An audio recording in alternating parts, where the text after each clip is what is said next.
네, 생소한 장외 주식 여러분 함께 배워보실 준비 되셨을까요? 여러분을 장외 주식의 세계로 안내할 진행의 이화선입니다. 자, 이번 한 주도 정말 크고 작은 변동성이 있을 만한 이슈들을 주식시장에서는 소화했습니다. 장외 주식 시장에서는 어땠을까요? 한국장외주식연구소 소영주 소장 나와주셨고요. 바로 인사드리겠습니다. 소장님, 어서 오십시오. 반갑습니다. 예, 반갑습니다. 우리 시청자분께도 인사 부탁드릴게요. 네, 반갑습니다. 소영주 소장입니다. 정말 시장이 힘들고 어렵습니다. 그러나 희망은 있습니다. 우리가 꾸준하게 노력하면 승리할 수 있고 현재의 시장이 아니라 미래의 시장에 투자하는 장외주식 공부해 보시면 그곳에 답이 있습니다. 네. 현재적 가치가 아니라 미래적 가치에 대해서 더 여러분 돋보기를 들고 한번 투자의 기회 발굴해 보시면 좋겠습니다.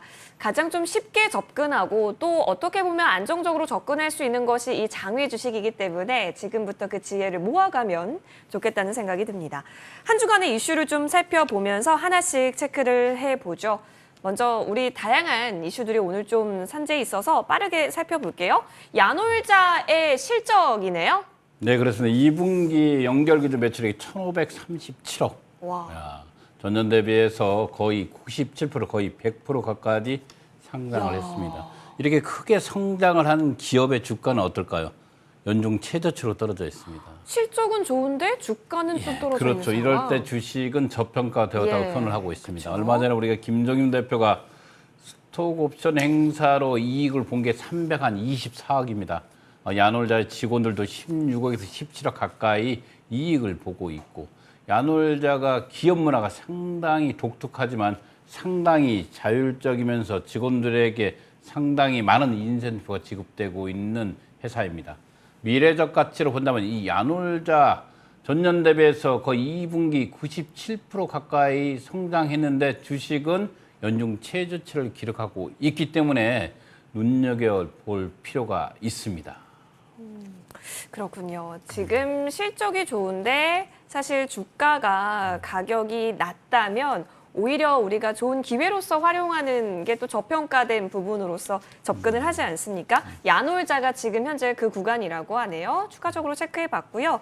자, 그런데 이제 이 스타트업들 살펴보면 정말 한때는 기대를 굉장히 많이 모았습니다. 근데 유니콘 장외 기업들의 시총이 지금 거의 다 대부분 저평가인 걸까요? 반토막이 난 상황이라고 하네요. 그만큼 시장이 약화되어 있습니다. 특히 이 장외 주식은 우리가 시장이 약화되면 장외 주식, 거래소, 코스닥 또는 채권, 부동산 여러 자금들 중에서 가장 먼저 빠져나갑니다. 그만큼 시장이 약화되어 있고 예. 그렇기 때문에 유니콘 관련 기업들 거의 다 반토막이 나 있습니다. 회사의 실적이 나빠진 것이 아니라 시장의 영향을 직접적으로 받았다는 거 아니겠습니까? 그래서 기본적으로 현재 우리가 알고 있는 토스라든가 또는 마켓컬리라든가 이런 기업들이 상장을 앞두고 있습니다. K뱅크도 마찬가지입니다.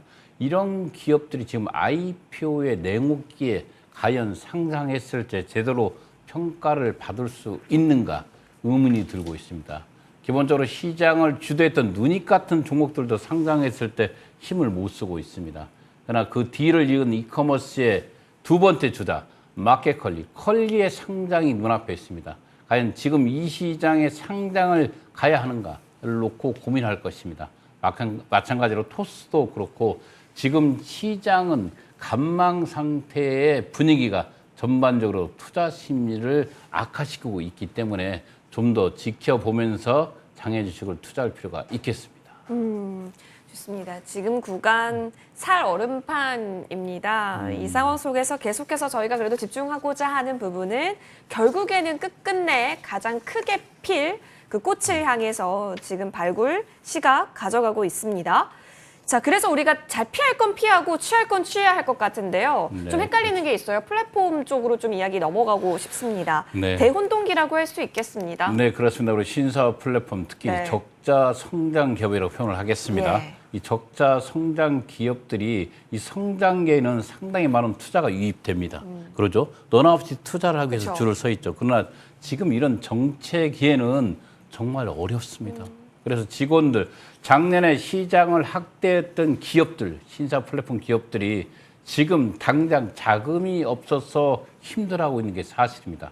이 정체기에서 옥석이 가려질 것으로 보여지기 때문에 특히 적자 성장기업의 투자는 잠시 보류하는 게 좋겠다. 이렇게 알려드리겠습니다. 네. 일단 적자의 폭이 깊어질 수도 있습니다. 관련해서 지금 시기적으로도 플랫폼에게 우호적인 환경이 아닌지라 좀 지켜봐야겠네요. 이번에는 상장 쪽 임박한 이슈 품은 기업들 이야기 나눠볼게요. 바디프렌드 쪽에 좀 관심이 많아지고 있어요. 지난주에 바디프렌드 관련해서 또 뉴스도 업데이트해 주셨는데 네.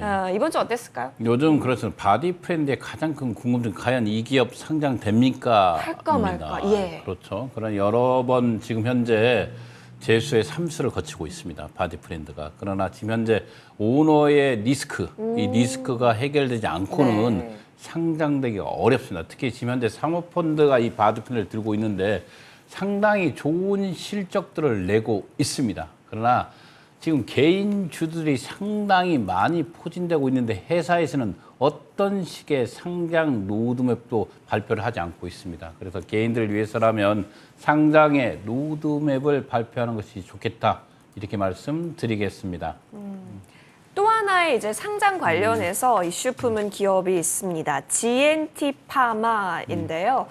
상장 가능할까? 역시 이 기업에 있어서도 관심이 좀 쏠리고 있나 봅니다. 그렇죠. 가장 많이 들고 있는 바이오 기업 중에 하나입니다. 개인들이요. 그럼 기본적으로 이 회사 갖고 있는 제다큐어 반려견 치매약이죠. 이 치매약이 발행이 됐습니다. 네. 발매가 돼서 전년도에 거의 20억 가까이 매출을 올리기도 했습니다. 오. 다만 올해 전년 대비해서 현재 상반기가 10분의 1순으로 줄어들었지만 이 GNT 파마가 갖고 있는 실효적인 약들이 하나씩 나오고 있는 건 사실이지만 전년도에 올해죠. 지정감사가 철회를 했습니다. 기본적으로 안진회계 법인으로부터 나와 있는 적정 의견을 받지 못했습니다. 적정 의견을 받지 못하고 그렇기 때문에 지정감사를 철회하고 자체적으로 감사를 받아서 적정 의견을 받고 있습니다. 그래서 올해는 상장되기는 어렵고 정말 빨리 간다 하더라도 내년에나 상장될 가능성이 있습니다. 다만 전년에 한 거의 420억 가까이 투자를 받았습니다. 이 회사가. 그 당시에 한 150억 가까이가 개인적으로 어떻게 보면 부채 상환으로 돈이 들어갔기 때문에 기본적으로 이런 부분들을 확인하고 들어갈 필요가 있다. 또한 앞서 말한 제다큐어의 매출력 상을 지켜보고 이 회사도 투자할 필요가 있다. 그렇기 때문에 현재 상태는 좀 더 보수적 관점으로 접근할 필요가 있다. 이렇게 말씀드리겠습니다. 네. 또 한 기업이 있습니다. 과연 상장 잘할 수 있을까? 정말 걱정이 되는 기업이에요. K뱅크입니다. 네, 그렇죠. 그렇죠. 요즘 카카오뱅크의 악재를 넘어갈 수 있을까요? 지금 15,000원까지 주식이 내려왔습니다. 예. 우리가 방송할 때 22,000원, 21,000원까지 했던 종목인데 인터넷 뱅킹 관련주들이 악재와 악재가 연속으로 이어지고 있습니다. 이런 상태에서 과연 K뱅크가 안전하게 상장으로 안착할 가능성은 점점점 희박해지고 있기 때문에 이 주식도 지금 상태에서 투자하기보다는 시간을 두고 지켜보는 것이 좋겠습니다. 시간이 좀 필요해 보입니다. 최근 뭐 증시도 하락세, 또 카뱅이라는 우호적이지 못한 역시 악재 품고 있기 때문에 좀 짚어봤습니다. 여러 가지 이슈 하나씩 풀어봤고 이제는 시세를 좀 훑어보면 좋겠습니다. 소장님, 어떤 움직임 보였을까요? 한 주간 시세는 큰 변동이 없었습니다. 네. 정말 시장이 답답합니다. 답답이네요. 네, 그렇습니다. 정말 어렵고 어렵습니다. 이럴 때 저축하는 마음으로 가는 사람이 이길 수밖에 없습니다. 저축. 절대 시장에 흔들리지 마시고 네. 시장의 목표, 비상장 주식은 상장했을 때 이익을 내는 거 아니겠습니까? 예. 그렇기 때문에 상장되는 시점이 중요하기 때문에 지금 가격에 절대 흔들리지 마십시오. 우리가 이런 말이 있습니다. 바람에 흔들리지 않는 깃발은 없다. 그러나 그 기둥은 멈춰 서 있습니다. 마찬가지로 이렇게 힘들 때에는 미래적 가치, 즉 상장의 가치를 보고 샀기 때문에 절대 매도나 또는 또 추가 매수를 하지 마시고 지켜보시는 것이 답일 거다. 이렇게 말씀드리고요. 한 주간 시세 한번 살펴보겠습니다. LG CNS 변동 없이 자리를 지켰습니다. 두나무와 빗성코리아 가상자산 플랫폼 시장에서 두 양대 산맥들이 정말 힘을 못 쓰고 있습니다. 그만큼 가상자산 시장이 어렵습니다. 지금 가상자산의 대표적인 비트코인이 2,600까지 다시 뒷걸음치고 있습니다. 19만 원, 정말 두 나무가 70만 원까지 가던 종목의 가격이 19만 원까지 밀리고 있었고 비썸코리아 20만 원을 지켰습니다. EVR 스튜디오 11,000원대가 있습니다. 요즘 EVR 스튜디오가 유상증자를 했는데 이 유상증자는 가격 자체가 4,500원.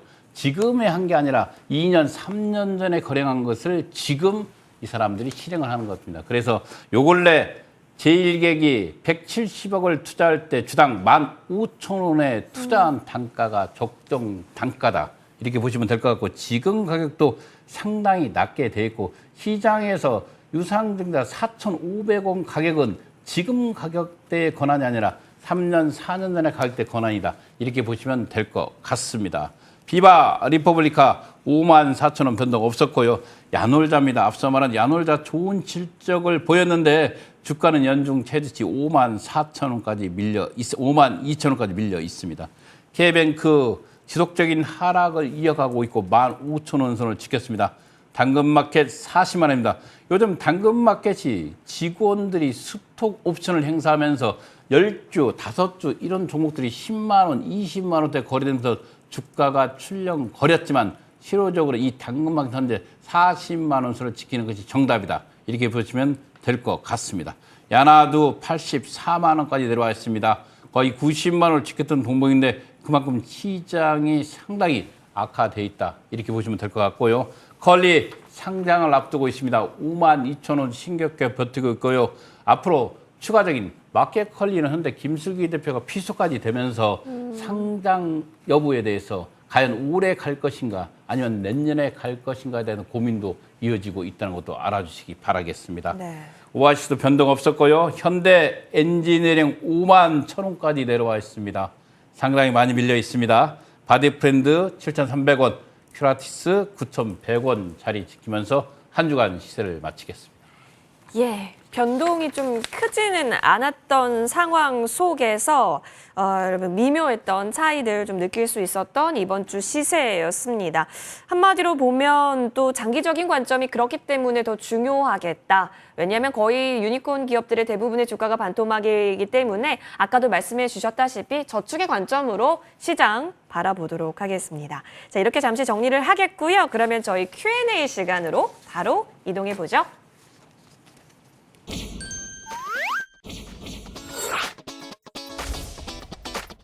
여러분 그 어떤 궁금증도 괜찮습니다. Q&A 시간 지금 열려져 있는데요. 장외 주식에 관해서 궁금했던 점 저희 쪽으로 많이 문의 주시면 고맙겠습니다. 유튜브 댓글 지금 활발하게 펼쳐지고 있는데요. 유튜브 댓글이나 아니면 머니투데이 방송 시청자 게시판에 올려주시면 고맙겠습니다. 자, 그러면 첫 번째 질문부터 빠르게 확인을 해볼게요. 자, 플랫폼 쪽에 있어서의 질문이 올라왔습니다. 서울거래소 비상장과 증권플러스 비상장으로 장외 주식을 매수했는데 수수료, 세금 다 다른가요? 어떻게 되는 건가요? 네, 일부 다르고 있습니다. 예. 기본적으로 세금은 동일합니다. 근데 여기서 우리가 다른 부분이 바로 수수료 부분 아니겠습니까? 우리가 내고 있는 거래세는 0.45는 변동이 없습니다. 양도세는 상장에서 팔면 소멸되는 거 아니겠습니까? 만약에 비상장 상태에서 매각을 한다면 양도세가 부과됩니다. 그러나 비상장 주식을 비상장 시장에서 장외 주식에서 구입한 종목이 상장돼서 매각하면 양도세를 내지 않습니다. 다만 서울거래소 비상장과 증권플러스 비상장의 차이는 바로 이 수수료입니다. 네. 서울거래소 비상장은 수수료가 없습니다. 후발 주장인들이 상당히 공격적으로 시장을 확장하면서 고객들에게 무료로 현재 주식 위탁 거래를 해주고 있습니다. 또한 증권플러스 비상장은 이 수수료가 1%입니다. 매도자 1%, 매수자 2%. 상당히 높은 수수료가 있기 때문에 두 곳, 서울거래소 비상장, 증권플러스 비상장이 거래할 때 과연 어느 곳이 유리한가 여러분들이 판단해 주시기 바라겠습니다. 자, 수수료에 대한 차이는 좀 발생할 수 있기 때문에 이 부분 여러분 좀 잘 비교해서 원하는 쪽 살펴보시면 좋겠습니다. 다음 질문으로 바로 넘어가 볼까요?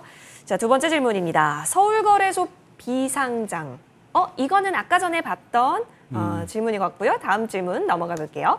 서울거래소 비상장에서 거래되는 종목이 왜 다른 플랫폼 증권플러스 비상장에는 없나요? 그렇죠. 요즘 그런 질문을 정말 많이 받습니다. 요즘 올라오는군요. 규제 나고 난 이후에 예. 신규로 상장된 종목들 수가 상당히 적어졌습니다. 그런데 줄어들었죠? 많이 줄었죠. 그러나 서울거래소 비상장에는 이 종목이 있는데 왜 증권플러스 비상장에는 이 종목이 없음이라고 할 때 바로 기업의 승인 여부입니다.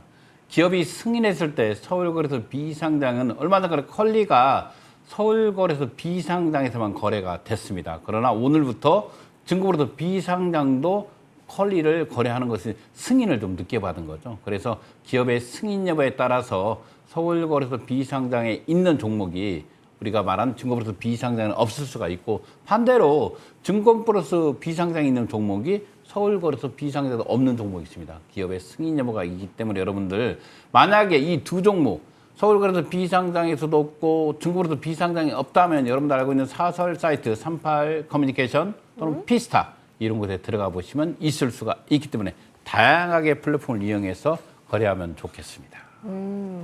플랫폼별로 수수료 다르다라는 것을 첫 번째 질문에서 확인을 했고 또 플랫폼별로 기업이 좀 다를 수 있습니다. 거래 종목이 다를 수 있습니다. 그래서 좀 다양하게 루트 알아놓으시면 좋겠네요. 다음 질문으로 넘어가겠습니다. 재테크 고민을 하다가 장외 주식을 알게 됐습니다. 장외 주식보다 높은 수익을 기록할 만한 재테크 수단이 없다라는 생각이 들어서 지금 관심 갖고 계시나 봐요. 근데 공부를 해야 되지 않겠습니까? 어떻게 공부해야 그렇습니다. 할까요? 여러분 정말 장애 주식이 이제는 어떻게 보면 투자의 대안처가 됐습니다. 예. 일반 개인들에게는. 어떻게 보면 장기적 투자 관점으로 이렇게 안전한 것은 없기 때문에 특히 MZ 세대들이 많이 들어왔죠. 과연 어떻게 하면 정보를 구입합니까? 네. 저는 개인적으로 아날로그 방식뿐이 없습니다. 비상장 주식은 공시 제도가 없기 때문에 여러분들 모든 인터넷에 나와 있는 정보를 취합하시고 국가가 운영하고 있는 전자공시 시스템 다트도 이용해 보시기 바라겠습니다. 또한 요즘은 KOTC 또는 코넥스 또는 앞서 말한 대로 서울거래소 비상장 증권으로도 비상장 또는 유한타 증권에서 이 비상장 주식 리포트들이 발행되고 있습니다. 이것들을 모두 취합해서 여러분들 걸로 만들어 내시고 가장 중요한 것은 현재적 가치가 아니라 미래적 가치가 여러분들 거시적 경제 관점을 배워야 됩니다. 그것은 매일매일 신문과 매일매일 정보, 특히 경제 정보를 수집해서 여과하는 과정을 거쳐야 됩니다. 그래서 노력하고 노력하는 사람이 네. 승리하는 시장이 장애 주식이라는 것입니다. 그렇죠. 좀 어떤 부분 포인트 잡아서 공부하면 좋을지 짚어주셨으니까 많이 노력해보자라고 정리해보겠습니다. 다음 질문 살펴볼까요? 장외 주식 고를 때도 실적. 왜냐면 이게 헷갈릴 수 있는 게 장외 주식의 가장 우선순위는 상장 의지가 아니냐. 그러면 그렇습니다. 실적은 봐도 되고 안 봐도 되는 건지 아니면 그래도 봐야 하는 건지. 그래도 봐야 됩니다. 그래도 봐야 한다. 실적을 앞서 말한 대로 실적이 뒷받침되지 않는 주식은 예. 허상입니다. 그죠? 우리나라가 특히 이제 바이오 기업들이 기술 특례 상장으로 상당히 많이 네, 상장이 됐습니다. 맞아요. 그러나 현재까지 상장된 기업들이면서 신약을 개발한 기업은 하나도 없습니다. 바로 그렇습니다. 그게 현실입니다. 그래서 우리가 뜬구름 잡는 미래적 가치가 아니라 현재적 가치도 상당히 중요합니다. 비상장에서는. 그러나 우리가 무게치를 보통 7대3 비율로 잡습니다. 현재적 가치가 30이라면 미래적 가치는 70입니다. 이유는 올해 상장되는 종목이 아니라 우리는 2년, 3년 전에 상장되는 종목을 사기 때문에 거시적 경제 관점을 정확히 이해하고 투자해야 된다. 그러나 현재적 실적도 중요하다는 것을 말씀드리겠습니다. 네. 실적 중요합니다. 실적이 어떻게 보면 또 체력이 될 수가 있을 것 같아요. 상장 로드맵을 달려가게 하는 또 하나의 동력이 될 수도 있기 때문에 중요하게 보자라고 정리하겠고요.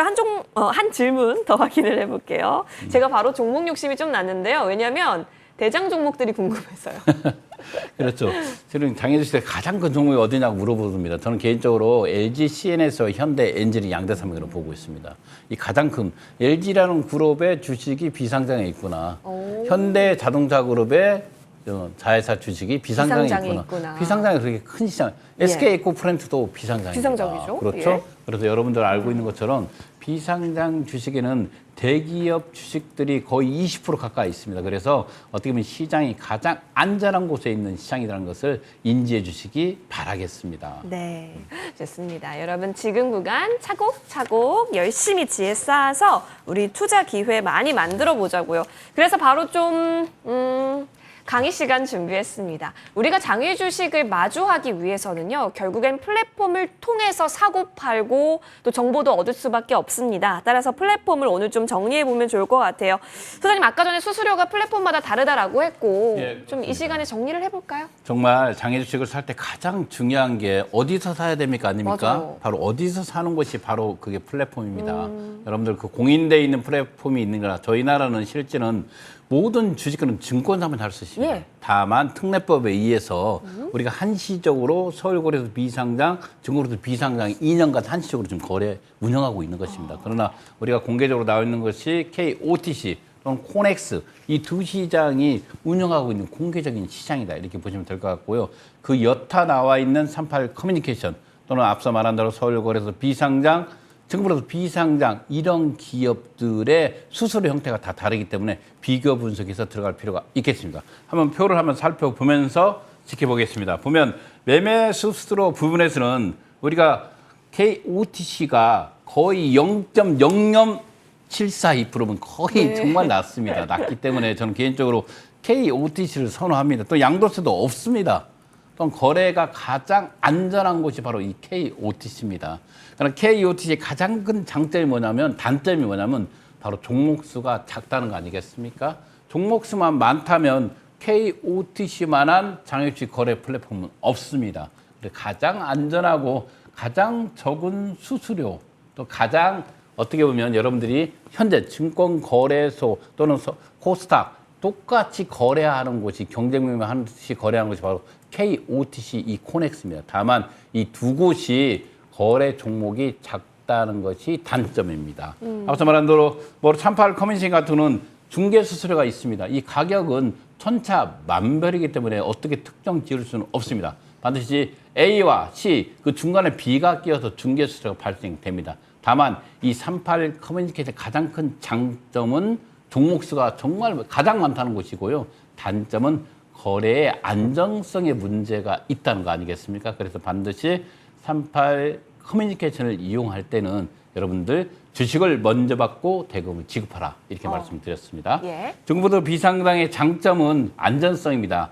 서울거래소 비상장도 마찬가지로 이 장점은 안정성인데 우리 증권거래소 비상장과 서울거래소 비상장의 가장 큰 차이는 뭐냐면 바로 이 수수료입니다.